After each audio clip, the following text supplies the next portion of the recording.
Saya tidak ingin berpretensi bahwa ini upaya menghilangkan isu tertentu, tetapi mungkin ada banyak hal yang teman-teman ini lupa.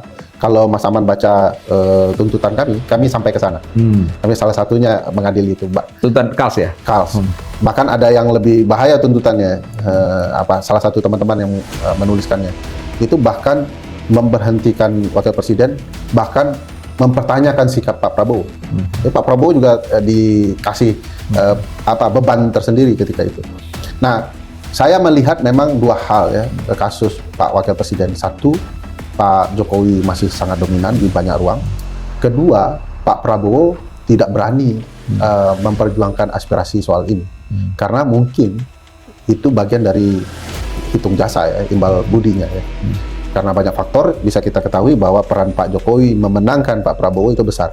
Pak Prabowo sendiri yang menyampaikan kalau tidak jasa Presiden ke-7, tidak mungkin kita menang, hidup Pak Jokowi, gitu ya.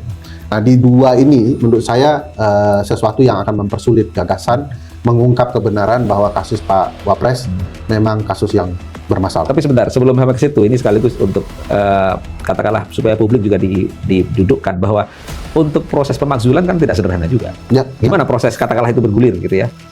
Dalam perspektif personal saya tidak berharap proses pemakzulan ini berujung dimakzulkannya Mas Gibran. Itu poin lain lah tuh. Yang saya mau dengan teman-teman adalah terungkapnya kebenaran. Prosesnya panjang karena harus ada usul dari 25 orang tertulis apa saja alasan pemakzulan di DPR ya? Di DPR, 25 orang di DPR ini. Kalau kemudian 25 ini sudah menuliskan, maka akan dibawa paripurna. Ini paripurna ini tidak mudah karena harus ada 2/3 atau setengah yang hadir, begitu ya. Nanti setengah lagi untuk menyetujui dari yang hadir itu untuk 3/4 dari yang hadir itu untuk menyetujuinya.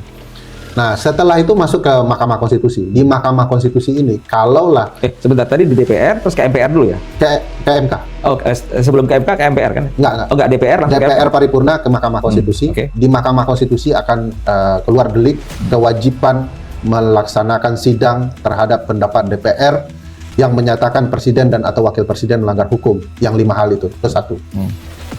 Salah satunya yang perbuatan tercela dan lain-lain. Kalau dalam persidangan yang merupakan forum khusus, forum privilegiatum ini, terbukti bahwa presiden dan atau wakil presiden, salah satunya boleh, kedua-duanya boleh juga, melanggar hukum sebagaimana yang ditentukan konstitusi, maka itu akan dinyatakan bahwa wakil presiden atau presiden terbukti melanggar hukum dan dibawa kembali ke DPR. Dari DPR baru akan dibawa ke MPR. Di MPR lah ujung untuk menentukan dimakzulkan tidak makzul. Kenapa panjang? Karena memang kita punya pengalaman pahit soal pemakzulan.